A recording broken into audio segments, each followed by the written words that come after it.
views and opinions expressed in the following program are those of the hosts and guests, and not necessarily those of the staff and management of WWDB-TV.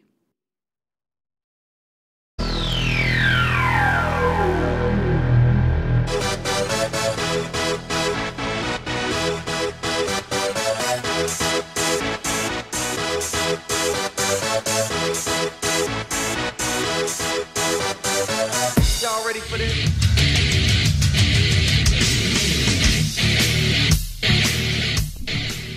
Booyah! We are back. 6 p.m. Pacific Standard Time. That means it's time for another installment of Southern Nevada Sports News coming to you from WWDBTV.com. My name is Bill Miller, co-host along with Jeff Belknap. And once again, we bring you our views on sports, both local, prep, college, pro. And as the disclaimer alerts you, it is our opinion, and it is truly the one that counts. That's right. And as always, we'd like to thank the honcho, Chief Engineer, John Stiles, for once again keeping the doors open, brother. Thank you, John. Thank you. Well, what a week in sports. Wow.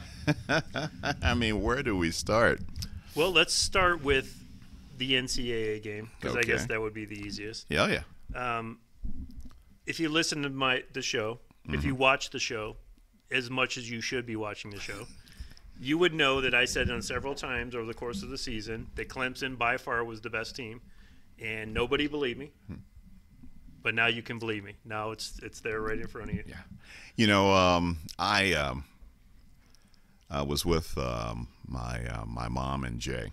Okay. Went out to dinner to Maybell's Barbecue, and the Palms just opened up. Beautiful. And it recommended by our buddy, our friend, the prognosticator himself, Jorge Mish. How did he find out about this place? Because Michael Simon, the owner, it's a Cleveland. Nice. The original Maybell's is in Cleveland. Oh. And he found out that they were opening up one here in Las Vegas, which just opened in the Palms, and he recommended it. We went on Monday, and of course the game was on. Right. Well, we were sitting there and off to a very brisk start, as far as the game. By the way, Maybell's fantastic barbecue. Again, check it out. Thank you, George, for the recommendation. We had a great time, especially Mom, and that's the one that counts. Yep. And of course, it was a very quick start, and some big plays. And then, of course, we left by around the second quarter. So I'm thinking, well, it's going to be pretty close. So, by the time I, drop everybody off, get home, relax, I'll see what's up, and, kind of hung around Mom's a little bit. And then just, by the time I got home, kind of changed, checked some emails. Turned out it was already like the fourth quarter. Yeah. And I looked at the score, and I honestly thought it was a typo. That maybe, they had reversed. Yeah. But it was a real deal. I mean, it was unbelievable. Well, when you watch the beginning of the game, they traded touchdowns, and then they came back. Clemson had the pick six. Yeah. And then Alabama came right back and scored a touchdown and made it 14, missed the extra point, made it 14-13, which was the end of the first quarter. And I was thinking, wow, I said I liked the over, but I didn't really think it was going to be like that. I mean, just imagine the ping pong action. Yeah. Scored 27 points in the first quarter. But Clemson just looked faster. They just looked like a better team. Well, by then I was able to kind of catch up with the highlights. Yeah. And it was, Nick Saban got outcoached. Yeah. He honestly, it was, as they say, a case of the Clemson Joes versus the Alabama Joes. And on Monday night, it was the Clemson Joes. Yeah. And seemingly in literally all categories. I thought it was going to be the over, and I just thought it was going to be a shootout because, both teams were very capable of giving up points. Sure. But you just kind of expected Alabama at some point to kind of kick into gear, kind of make some things happen. But and then arguably the worst fake field goal I think I've ever seen in my life. That was terrible. You don't draw one of those up for Pop Warner. Well, the thing that made it even worse was if you look at the play, they actually had 4 guys off the line. Yeah. So they were playing the fake in a sense. I mean, if it would seem like at some point you would abort, and maybe do like a quick kick or something. Something. Like, just direct snap to the kicker and him just pooch it. Well, when he's looking and he's seeing these guys that are like 4 guys eyeballing him. Maybe he's like, look over to Nick and say, "Hey, coach, right." I mean, you don't have enough. I mean, you just don't have it there. This isn't going to work. Yeah. But it was mind-boggling. Yeah. I mean, and that was just an old-fashioned ass whooping, and and hats off to Clemson and our boy down there, Dabo Swinney. Yeah. He just had a playbook, and combined 55 points. They knocked off Notre Dame and Alabama, 2 undefeated teams. Yeah. Yeah, and that I think that speaks volumes. Well, I mean, hats off to Swinney. I mean, and I love the guy, and I love the fact that he shares his faith openly, and he very rarely will do an interview without mentioning, God in the interview, which I appreciate because he has that platform. But it seemed like such frustration on Saban's face. You think? And there was nothing he could do, and I heard a couple of commentators talking about this over the week that they felt bad for him. And I'm like, this dude doesn't play anybody. He purposely gets to where he is because of his schedule.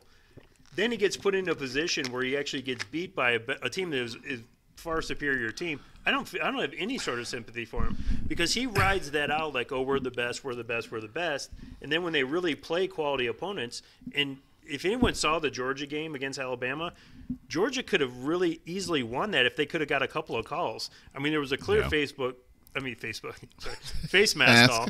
There was a clear pass interference that was very, very questionable where the guy just ran into him at the end and grabbed his arm and everything. No call. So when you see stuff like that, you kind of see like, hey, this is what they wanted to happen. They really wanted, But if you look at it the last 4 years, they've split. So maybe the NCAA is already setting it up for them to play the best out of 5 series next year, and already they'll be preseason ranked number 1 and 2 and go throughout the whole season number 1 and 2. And yeah, I have no doubt that look, in terms of Alabama, they I guess they again are considered to have the best recruiting class. Sure. Again, all the time. Yeah, and that, but Swinney was able to cruise down into Alabama and get one of their best athletes of the year. Yeah. To go to Clemson. And I think that there's a vibe at Clemson that it's a fun place to play football. The players seem to give off that vibe, that it's not that business, we're on a mission here kind of mentality that's over there in Tuscaloosa. Look, to Saban's credit, to lose a championship game, you got to get there. But I will say this, they seem to love, especially when they drag these pancake teams in, 7 or 8 games into the season, or 9 games week into the 11 season. They play Citadel. Yeah. I mean, so in case you got somebody that's hurt, they can rest a week or two, and then get ready for the the playoffs. It's look, it is what it is. I still think there need to be 8 teams. Well, the NCAA did come out, and the Big Ten commissioner, chairman, or whatever was one of the guys that really spoke out. And they're saying now that in 2020 is when it could happen. We discussed it last week. Yeah. And they're saying that will more than likely happen. That it'll expand to 8 games. Yeah, well, I think that they were all kind of like, whew, we're glad that UCF lost and and then Georgia got beat, and because then it just if we expanded this out, in the way now, listen, you need to get 8 teams in there. Yeah. But Clemson 15-0, first time since 1897. Yeah. When some team, I guess they won the pumpkin or something, or they got an all-you-can-eat buffet that night for winning 15 games. But it was just astounding. That they were able to pull that off, and it's still Saban is still going to be considered one of the greatest coaches of all time. Yeah, absolutely. But as one analyst mentioned, he's going to be 68 next year. Yeah, which you might as well say 70. And Swinney's not 50 yet, so he's got a lot to prove in Clemson. Yeah, and there is and unlike some of these other guys that hop from job to job. Can you see him ever leaving Clemson for another college program? Money. Yeah, well, I mean, it really comes down to money, but I mean, but like, Clemson is paying him. Yeah, he got a nice bonus. It's not like he's getting with the salary of somebody maybe at South Florida is getting. Well, he's getting some pretty serious cheddar. The one thing that I see is that the ACC is garbage, and I'm going to say it again. I don't know what their ending record was, but I think it was like 3 and something. Which 6-5 according to Jorge. ACC? ACC. There's no way. 6-5, and that's according to the. They didn't even have 11 Jorge teams Mish. in, so there's no truth in that. They didn't have 11 teams in. Well, anyway, first thing he wanted me to tell you was ACC. Okay. All right, and I guess the SEC finished 6-6. 6-6. Yeah, 500. So when but they had 11 teams in. There's no way there was 11 ACC teams in. Well, even with the 2 games for I'm only for Clemson. Reporting the news. George, I'm going to check that out. I am the messenger. I think that's fake news. By the way, thanks to Jorge gave me the recommendation to bet a money line. Yes. On the Clemson game. That was easy money. Yeah, and also to put $5 on UCF. Yeah, which almost came. That through. Almost did come. Yeah, yeah. Well, one of the teams that I was going to mention in the SEC is LSU. LSU is going to be a much improved team. Georgia's going to be a solid team, even though they're losing their quarterback to Ohio State. Florida is obviously a much improved team, and so the SEC in terms of the competition level, and look how Vanderbilt played this year. Kentucky. I mean, these are teams that normally where you looked at your schedule and it was like, oh, okay, those are easy ones. Yeah, with the exception being and Texas A&M, throw them in the mix as well. Tennessee is still probably a few years off, maybe 2 years, 3 years off from getting back to where they were. Yeah, I mean, at least a competitive program. Well, what I'm seeing is like these teams are stacking athletes, and what used to happen is they would get 1 to 2 athletes per position. Now they're stacking them. They're getting kids they're bringing them in as freshmen and just letting them sit on the sideline. And where before it was like we want these guys to play, so these kids would get spread out a little bit more into college. Yeah. But now they're like stacking them. So you're going to start seeing some of these guys that maybe even redshirted their freshman year that are going to be, basically true freshmen coming out. That are going to get 4 years of ball to play. Yeah, that and probably a real increase in transfers. I think for again, Nick Saban comes waltzing into my my home, wanting to talk to my son and my wife about. If it's me, I'm like out. Don't even. I've got to think of well, wait a minute. Look, you guys are got 100 guys, possibly suiting up, or where is he going to stand? Yeah. Well, no, that's it. Too. Yeah. I mean, so is he 3rd string, 4th string, possibly? Well, I mean, they do it in high school now. I mean, that's Gorman 5.0 right there. Yeah. I mean, they got all these kids that could be all-stars on almost any other high school, but they're sitting on the sideline. And they're luring them in there to come in because of what they can offer. Look, we're going to have 4 or 5 different jerseys, 3 different helmets. We've got a $1 million weight room. We've got $15,000 scholarship. Yeah. You're going to be flying across the country. You're going to be on ESPN. Yep. Half the season. You're going to play some of the top programs, in the country if you can actually get in the game. Yeah. What is that? And I think that's at the end of this. It should be finalized at the end of the sentence. If you can actually make the issue, you can get in the game. I think that happens. It just sometimes there's years wasted. Yeah. There should be an interesting game this weekend, the Lions game, which they play once a year. It's actually put on by the Lions group. Yeah. And basically, it's a fundraiser for the Lions, and they actually bring all the All-Stars out. So you'll see some good football at Gorman this weekend. I believe the game's on Saturday at 11 o'clock. Yeah, I hope it's an early game. I went to the game last year, and what I noticed is just because I've been around the sport for a while is a lot of scouts. There was a lot of scouts there. I saw Utah, I saw Idaho, I saw Idaho State, and I'm seeing these guys, and I'm like, wait, so these guys are really here to look at these kids in Vegas. Yeah. So it was really interesting, and unfortunately that game had like a little rambunctious ending, and which never looks good in front of scouts. But, no. It was a good game. It was very enjoyable, and there were some kids from Desert Pines that really balled out. There's some really good young talent that's going to be on that Desert Pines team in the senior season. Yeah, well, it's no longer a secret in terms of the athleticism of prep athletes here. Yeah. So 32 high schools now in Clark County, in a relatively small space, but it has become a very competitive programs around the city and around the county. Absolutely. Of course, we had the wild card games, NFL. Very good games. Yeah, and I had picked all of the road teams, and my one sure thing was the Seahawks over the Cowboys, and of course the Seahawks came up short. But my upset pick was Philadelphia over the Bears. Yep. And who knew that it would take just an unbelievable ending? And to quote my friend Tim Castiger, never leave a game to a kicker. Yeah.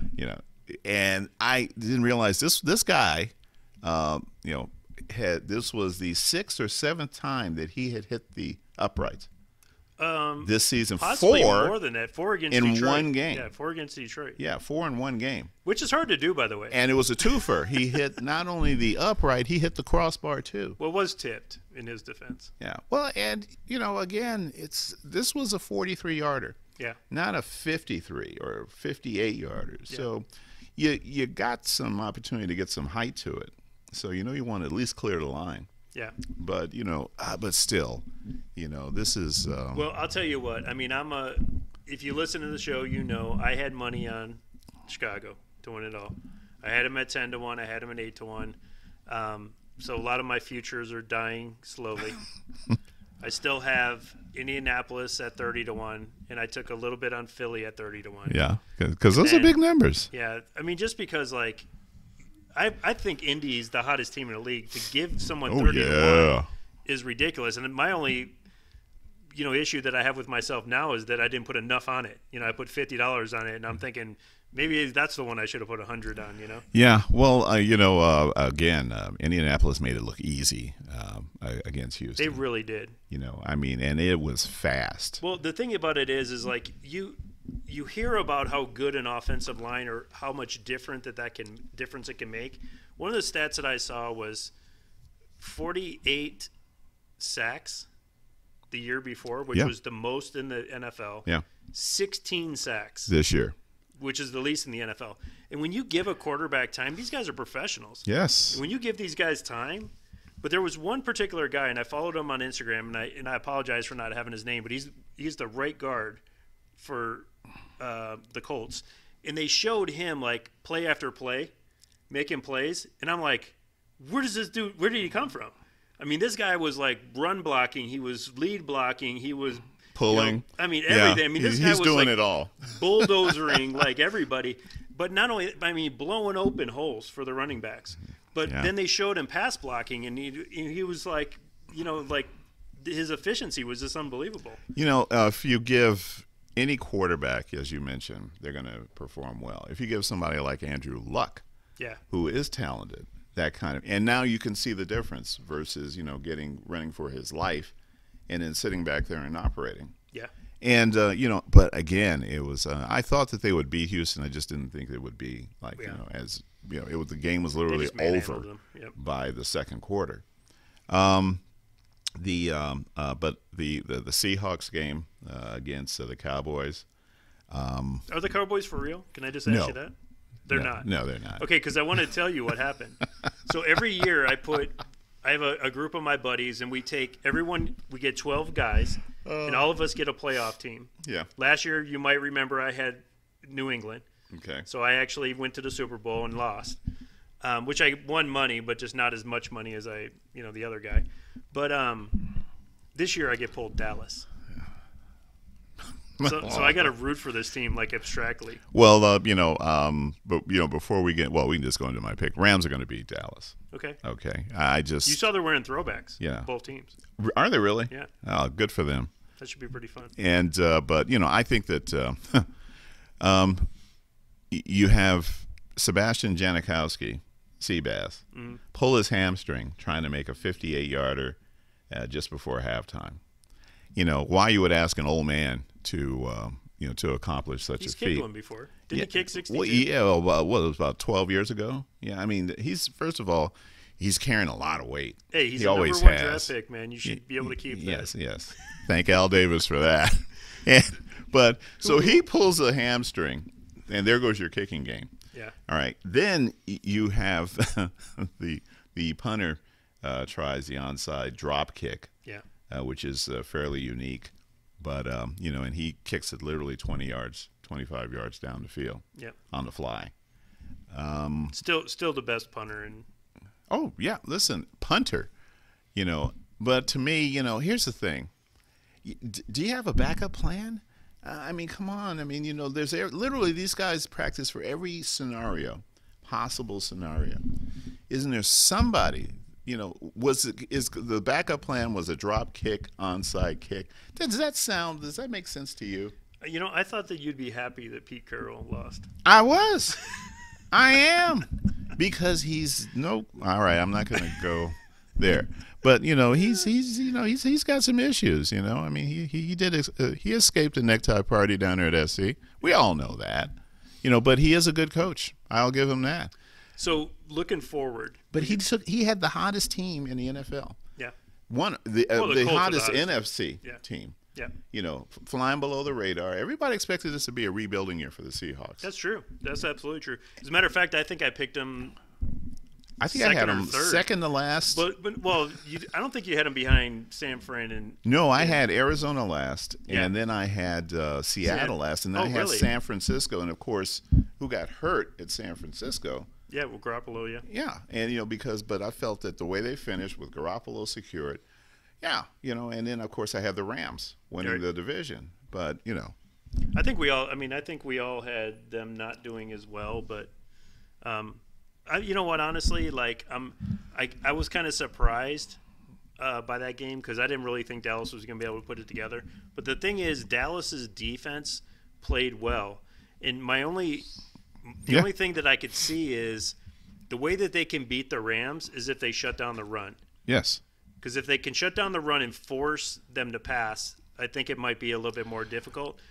But that's going to be a question. But on the other side of that, the Rams need to be able to stop the run too. And Ezekiel's been running the ball pretty well. And if he gets loose, then it's going to be a long day for the Rams. Yeah, I think that he's not going to be able to run them into a win. Yeah. And I think that if you have, the linebackers and D tackles for Dallas, if they're able to stop, it's the air game that you still have to worry about. Yeah. And Dallas is, their safeties and DBs aren't exactly, Pro Bowl. That's true. Pro Bowl guys. Well, did you see the injury to the Alan Hurds? No. The ankle injury? Yeah. Oh, yeah. It was pretty bad. Yeah, I heard about it. And all I read, of course, was gruesome injury, and that kind of said a lot. Yeah. And well, it was particularly gruesome because of the angle that you could see it. And when I first watched it live, I was like, oh, that looked like it hurt. And, again, it's these kind of tackles where these guys are kind of literally grabbed and then sort of spin, and then underneath, these guys that are coming down on them, they're like 250, 260 pounds. And listen, if I'm a wide receiver, or even a tight end, I'm going to consider wearing some kind of brace. Well, I mean, in the defense of these secondary guys, they're telling them that they can't hit. They can't hit them too high. They can't hit them late. They can't hit. So they're resorting to have to find other ways. And you don't think the legs are going to be. It wasn't about the tackle. Yeah. My position is that if you see these tackles all the time, and of course you see not as bad an injury, but you do see injuries. I think that there should be something that these receivers should consider. Now, a lot of these guys, unfortunately, it's about cosmetic, literally. I'm not kidding you. A lot of these receivers don't like wearing pads, but you're required to wear pads in the NFL. Yeah. But you got to protect your career. This one, I don't know that any extra gear or padding would have helped because the way that he was turned, his ankle was a little bit twisted. Yeah. It probably just would have got twisted, but when his body weight came down on it, you actually see a point where it actually pops. Yeah. And that's where they talk about it being gruesome because you're like, oh, yeah, that's definitely broken. Yeah. But it was like It wasn't like a Theismann or a real injury, or Alex Smith type thing. Possible no, it was career season-ending. No, I mean, I'm sorry, career-ending. Yeah, career-ending. Yeah. I mean, it was like, that it's broke. And it's unfortunately because I like the guy. But one of the stories that I saw, which is great, and I love this about NFL players, is a young man this was his favorite player, wrote a letter. And I guess he had wrote it and asked his mom to send it, and his mom didn't send it. So somebody else took a picture of it and actually posted it online, and it got back to him. Oh. He actually got on the FaceTime with the young guy. That's cool. I thought that was really cool. That's very cool. Yeah. Let's see. The other game was the San Diego over Baltimore. San Diego almost gave it away. They tried. They really did. If there had been 4 more minutes in that game, Baltimore would have beaten San Diego. You know what? I didn't catch the end of the game. I was watching. I was kind of watching the game kind of transpire. Yeah. I watched a few minutes in the beginning. Then the next thing I knew, it was 23-3. Yeah, and it's seemingly over. Yeah. And unfortunately, San Diego began playing Atlanta. I'm sorry, Torrance. But they literally look like the Falcons against the Patriots. Super Bowl? Yeah. I mean, everything suddenly kicked into gear as far as the Ravens were concerned. And, again, if they'd had another 4 minutes, because they had no timeouts left, so everything was on the – but if they'd had 4 minutes to put together a drive, they would have beaten, the Chargers. Yeah. The Chargers couldn't pick up a first down to save their lives. And, they actually did, but there was a holding call, brought everything back. And the guy didn't even really need to hold. And then, of course, the last game was Jesus. Let's see. The last game was Philly. No, I'm sorry. One of the first games. Then I said we touched bases on Colts, Philly. It must have been San Diego. I'm thinking NFC. I can't remember the other game. To be honest, must have been a real winner. Yeah, not that good of a game. Yeah, no, it was an AFC game. Well, it was the Colts and that's right. We did touch bases on that. We Sorry. Yeah. Listen, I'm an old man. I was thinking. Things thought we happen. went through all these. An old man. Okay, now, of course, we've got the games coming up. Yep. So we've got Colts at Kansas City, and then, of course, we've got Dallas at L.A., Chargers at New England, and then, of course, Philadelphia at New Orleans. Yep. So we're starting to see the cream rise to the top. What do you think? I'm going to put you on the hot seat. Put me on the hot seat first. I'm going to take. I knew you would. I'm going to take Dallas. I think defensively. You're just doing that but yeah, okay. No, I'm going to say because defensively, I think that they can get it done. That's what I'm saying. And honestly, overall, I think that by far the Rams are the best team in the NFC anyway. But their defense is suspect to me. And I think that, like I was saying a little bit earlier, that if Ezekiel can get the ball and he can run for 100+, it's going to take the pressure off of Dak, and they're going to be able to control the ball a little bit more. And that's the way that they win the game. Yeah, that's the only way they win the game. Yeah. And listen, I agree with you.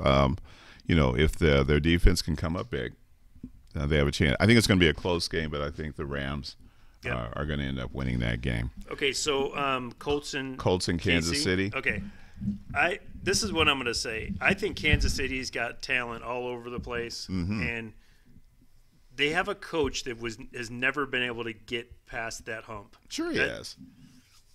What, one time? Well, how many times was he in the NFC Championship game? My God, he's been in a bunch. Yeah. Do you see my point? Yeah. So he's never really been able to push his team with a young quarterback. I'm just saying this. I've watched the Colts play 3 times, which is probably more than any other team, particularly besides the Lions, this year. I'm just really impressed with the way they're playing it. They're running the ball well. They're getting the big plays when they need it. Their third down conversion is ridiculous. Their defense is playing well. I just think that's going to be a really good game. I'm going to take the Colts plus the points, and I think that they can win the game. Yeah, that's I'm not even looking at it as an upset, and God knows I'm a Chiefs fan. Yeah. I mean, just in terms of my family being there, but I think that Luck and the Colts right now are they're on a mission. They're playing very efficiently, and I think they've got what it takes to beat the Chiefs. I mean, I think it's going to, they're not going to be able to, the Colts aren't going to be able to shut Kansas City down the way they did Houston. Yeah, they're entirely different teams. That's right. And certainly entirely different quarterback. Well, I mean, when you're talking about, with Tariq Hill and, the speed and everything that they have. Oh, God, yeah. It's unbelievable. I think whatever the over is, I don't care if it's 70, take it. Yeah. But I think the Colts are going to, beat KC. Okay, so on to Sunday. Yes. The Patriots and the Chargers. Yes. I kind of feel like, well, first of all, this is one of the better quarterback matchups this year. Yeah. Certainly in terms of age. When you look at these guys, they've been around for a long time, both of them. Brady's obviously proved who he is. Mm-hmm. Rivers really hasn't been able to. So just based upon that, sometimes I think about the Colts. The Chargers being able to do something, and I think, well, but they have Rivers. That's like, but always the but. But they have Melvin Gordon, who's a beast. I don't know. Did you see the Snapchat video or recorded the Uber driver? No. So he was in Baltimore, and he was recording, but he was asking him, hey, do you know anything? What do you think about this game? What do you think about that running back? He's actually asking about himself, getting the guy's opinion. It's pretty comical if you get a chance to watch it. But, they have possession receivers, Keenan Allen. They have their defense is playing well. They have arguably the best pass rush with Bosa, and the line is strong. Yeah. I think they'll be able to put some pressure on Brady. I wouldn't be surprised for this to be out. But then it's the Patriots, so it's like, how do you bet against the Patriots? I mean, if there's any game that I'm certainly not going to bet, it's definitely going to be that one. Yeah, this is a game I don't bet. Well, I do bet on occasion. Yeah. But I would never bet on this game. Yeah. This is really kind of a do or die as far as Breeze and his career in terms of a team around him. Rivers, you mean? Rivers, yeah. I'm sorry. Yeah. Phillip Rivers. Well, Breeze, who originally came from San Diego. But, this is probably the best road team in the NFL. Yeah. Yeah. And they, even on East Coast games, they just thrived. They can't none of their home games were like home games because there were more their visiting fans there than there were that. Right, that's what I was thinking. Yeah. Like even in LA, I mean, those weren't really home games. They don't really have a home stadium. The pressure is on New England and Brady, because they have nothing to really gain by beating the Chargers because you're supposed to, and everything to lose. Yeah. Especially with Brady's age. And I think now when losses occur with him, you start immediately thinking of his age. Between the two of them, they got to be both pushing 40, right? Yeah, 37 years, 38 years between the two of them. Yeah. And in terms of experience in the NFL. That's great. How often does that happen? So let me ask you this. Do you think that snow could play a factor? Because they're talking about there could be snow. Yes, absolutely. Yeah, I listen, the Chargers have played great on the road this year, but they haven't played in any snow. Right. The Patriots sort of thrive in it. Yeah. But I really do think that the way that defense played against Baltimore, San Diego's defense, they could really put a hurting on Brady. And even if they get to him late, they're going to get to him. Yeah. And I think if you get to a quarterback enough time so that he knows he's going to go down even if he completes his pass, he'll start thinking about it. I don't care who you are. See, my thing is with that, and I agree, but my thing is I know that Belichick's going to put stuff in there. He knows exactly who he's playing against. They're going to do a lot of draws, a lot of screens, a lot of stuff where he gets rid of the ball really quickly. They're going to make adjustments in order to make it work. Oh, I think and so. When you talk about the masters of adjustments, you're talking about the Patriots. Yeah. Listen, there's nothing to be, this is a team you don't trifle with in any way, shape, or form. Right. I don't care what team you are. And, they just plan they're very efficient. And the organization from top to bottom, that's what they do. Yeah. I'm going to go with New England. Okay. I think it'll be. I'm going to take New England as well. I mean, I don't think the Chargers. I just think that they're going to just miss again. And either way, it could come right down to the end. It's going to be a good game. Please don't leave it to a kicker. Yes. But, yeah, just especially after what we've seen last week. And, of course, last game. Yep. Philadelphia at New Orleans. Yep. And I think, at the beginning of the year, I know certainly George was very pro New Orleans in terms of them getting to the Super Bowl. And at the time, I was like, yeah, okay, sure. But they're exactly where they wanted to be, at home, in the comforts of their dome. And, again, Philadelphia, though, they're kind of like on one of these, again, this Nick Foles mystery ride. Yeah. Where everything just sort of falls into place like a kicker hitting the upright and the crossbar. This is a game I wouldn't bet. Would I like to see New Orleans? Yes, because my son is a huge Saints fan. And the Jason Martinez, who throws his annual 4th of July bash and his New Year's Day menudo for the Hangover festival as well, has promised to throw one hell of a Super Bowl party. Oh, wow. If the Saints make the Super Bowl. Well, I could tell you that I'm a Drew Brees fan. I love the guy. I love his humility. I mean, he just goes out there and just balls out and plays no matter what.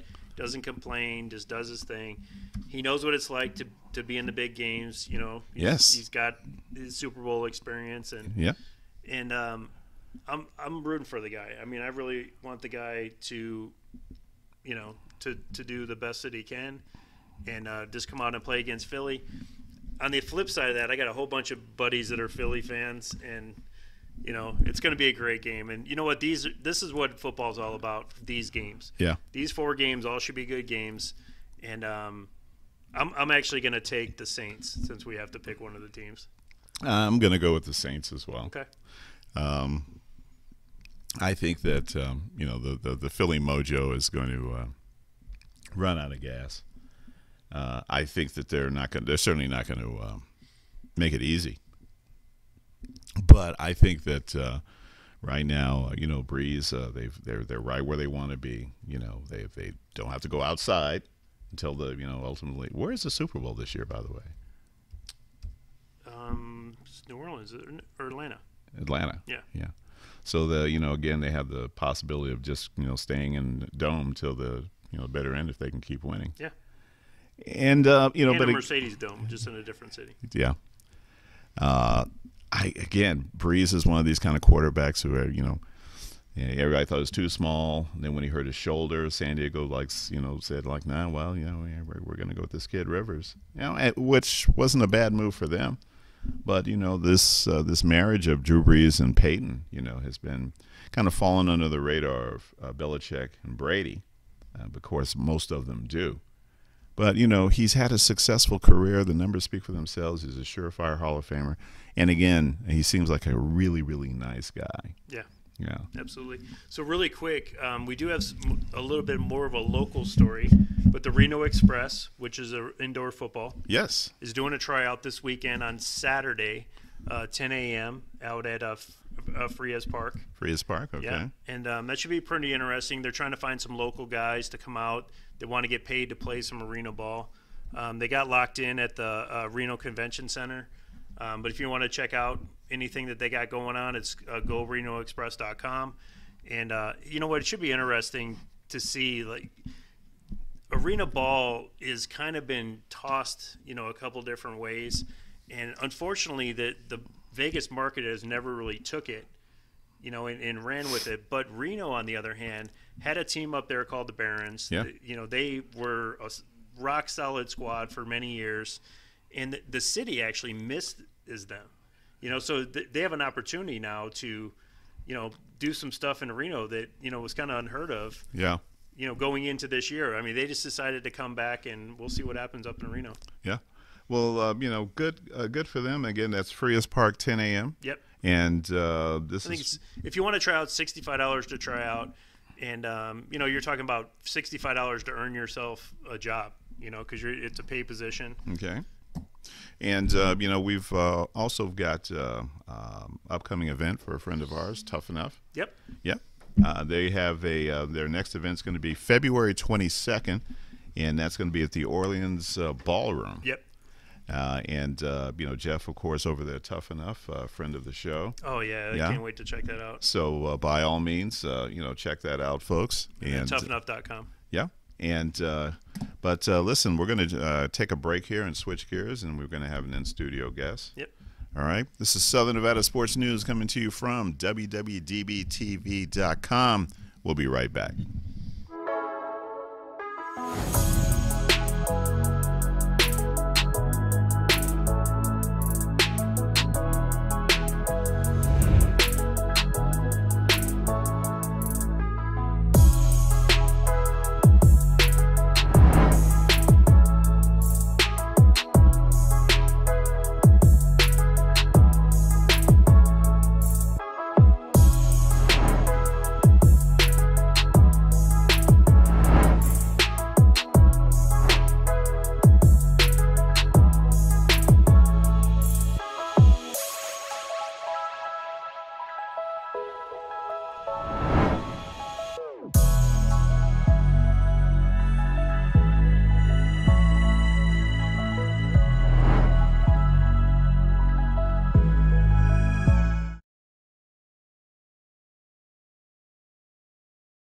Yeah, we are back. Round two. Southern Nevada Sports News coming to you from WWDBTV.com.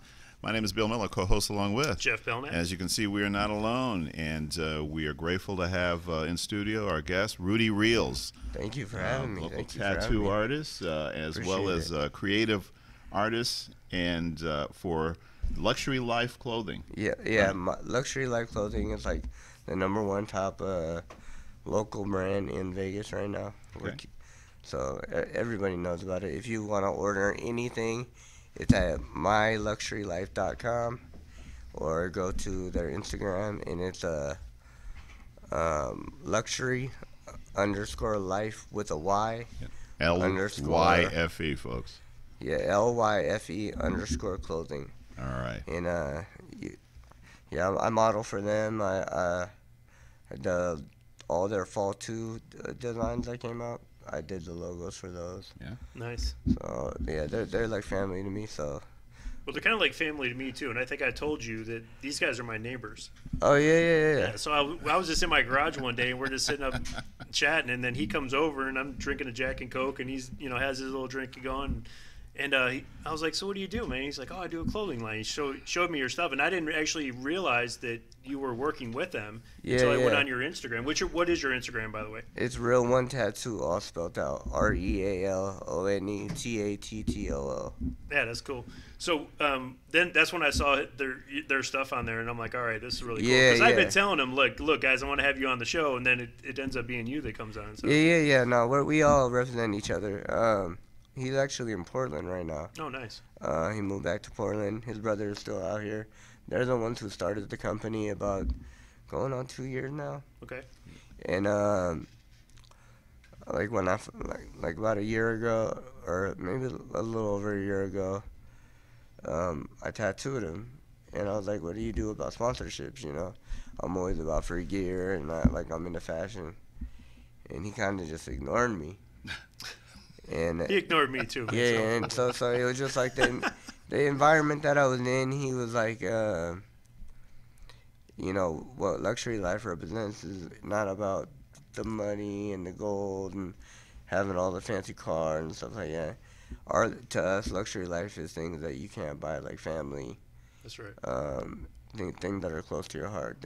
So that's what we represent, family. All right. And so. A year later, he wanted to get tattooed again, and he's seen, my allergies are, I just got back from Cali, so my allergies are killing me right now. But they went back from, I didn't really bring up the sponsorship again. Yep. I was like, that'd be dope to, get a care package from you. So he brought me a care package. And I tattooed him, and then after that, maybe 2 days later, I tattooed 2 of the models from Luxury Life, and we just vibed out. We all got along really well. They ended up having a talk without me knowing, and he ended up texting me and saying, "Hey, I want you part of the family. You know, not just like, you know, just as friends, you know, in partnership tattoo business. Like, I want you really part of luxury life." And I've been rocking with him ever since. That's great. That's beautiful. So do you guys have new stuff coming out? I know you guys just had a fall. Yeah, line. we You guys got some just spring stuff? so we have all fall 2 is new. We have the Miami Vice sweatsuit that dropped probably a couple weeks ago. We have the Blood, Sweat, and Tears, I think it's called, sweatsuit. Yeah. It's like the same one, but it's just different color scheme. And then what my man got on, the tracksuit, he that just got released like 2 or 3 days ago. Nice. Okay. So it's brand new. No one has it. Tracksuits. We have probably next week or a week and a half. We got red tracksuit bottoms, and then the long sleeves with the logo on it, and the matching hats.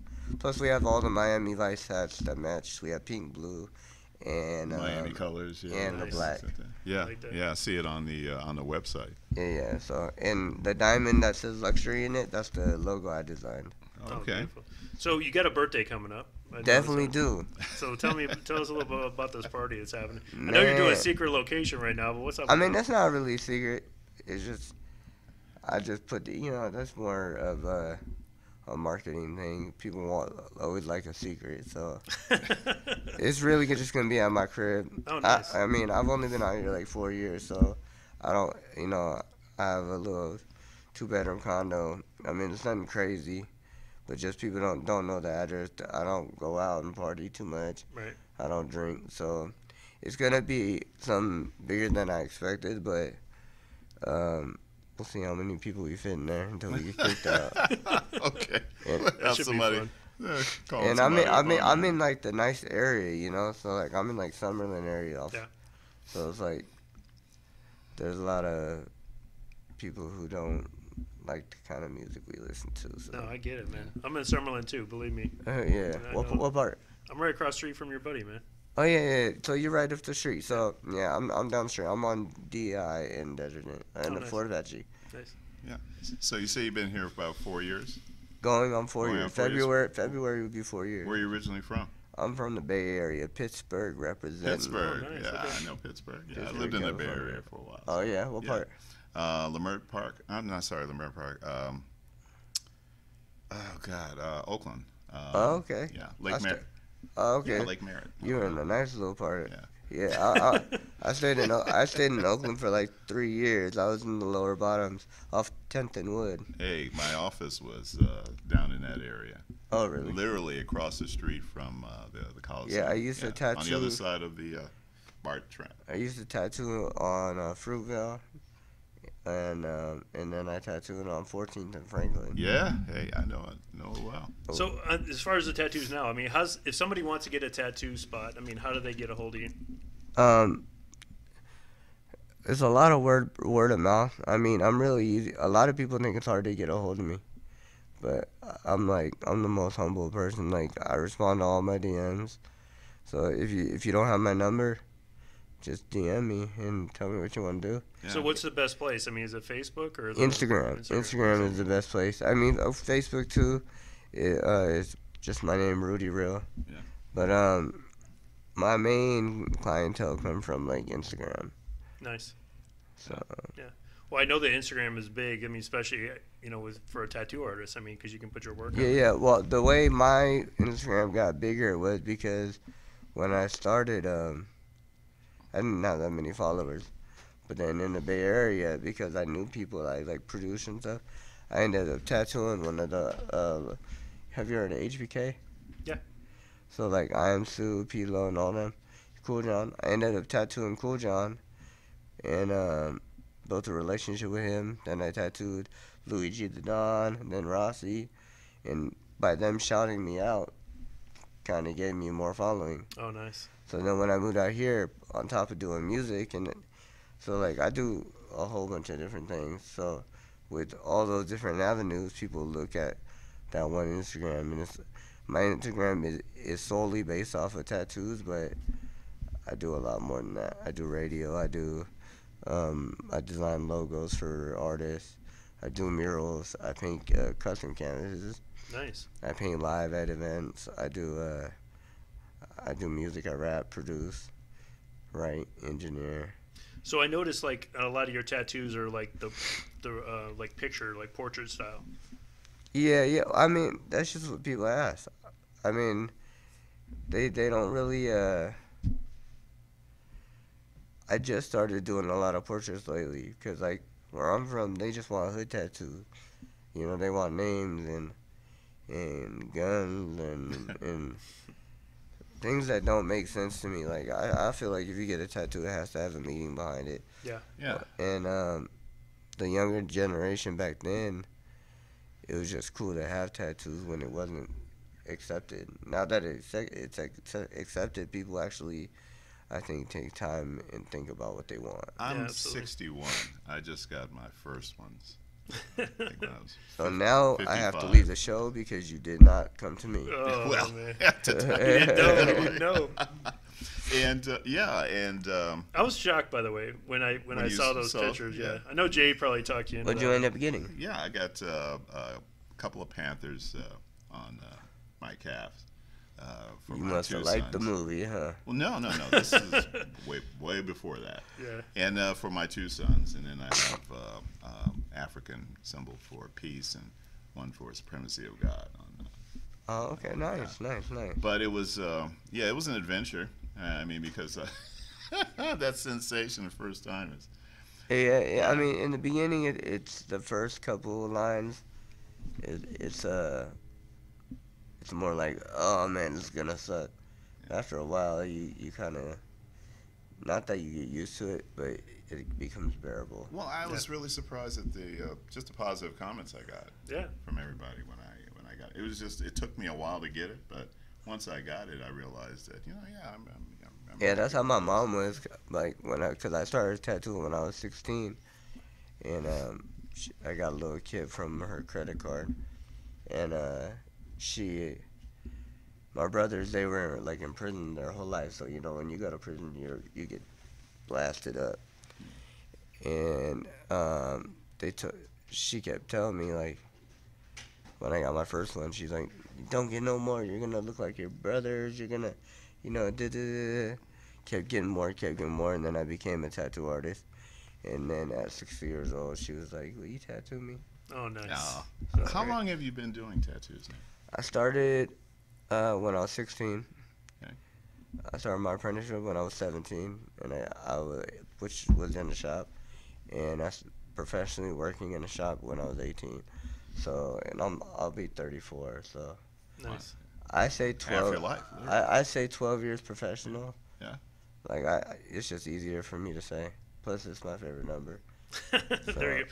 So Tom Brady, Tom Brady fan since you like 12? To be honest, I know this is a sports show and you guys are all going to hate me, but I don't watch sports at all. I don't have time. We're not First of all, I don't have cable. Okay. I don't have cable either. Because I have a 2-year-old that likes to watch Cars and nothing but Cars. Right. So we just got Netflix. And, I represent my Bay Area teams. Of course, Warriors, just because they're good. Well, they do have an all-star cast, yeah. Yes. But just. So you'll be a Raiders fan when they get to Vegas? Yeah, I'm a Raiders fan now. Yeah. Yeah, I picked the Raiders over the Niners, and a lot of people from the Bay that know me are gonna hate me right now. But the only reason I picked them isn't even because they're good or bad. It's just I feel like I lived in Oakland. I lived in the city too, but Oakland, their fan base is so much pride. Yeah, there's a lot of pride. Absolutely. All right, so real quick, because we're running out of time, give us your shout-outs one more time, how to get a hold of your Instagram. Yeah, my Instagram is Real1Tattoo. That's RealOneTattoo. If you Google me, it's Rudy Real, one word. Facebook, Rudy Real. YouTube, Rudy Real, one word. I just dropped 2 videos. One's Survive, and the other one's called Get Blazed. myluxurylife.com. Make sure you go get that new tracksuit that just came out. I'm looking at it right now. It's pretty fun. And if you know me and want to come, Friday, I'm having a birthday party. I'm turning 34. I haven't had a birthday party since I moved out here, and I finally have friends, so we'll see. We'll see how many come. That should be fun, man. But yeah, it's fun. And the only one rule is it's a +1 if it's a dude. But you can bring as many females as you want. That's right. All right. That's well, happy birthday, man. Oh, right. Can I say one more thing? One more thing. And if you do come, it's a $2 raffle going on for a free tattoo. Oh, I saw that too. All right. Yeah, that's a good deal. All right, Rudy, thank you so much, man. Thank you guys Taking so time much for out of your having me. schedule, for coming in. Appreciate it. I appreciate it so much. All right. Absolutely. Well, we can't believe, once again, the hour has just flown by. Join us next Wednesday. It'll be January 16th, 6 p.m. Pacific Standard Time, for another installment of Southern Nevada Sports News coming to you from WWDBTV.com. Have a great week. God bless.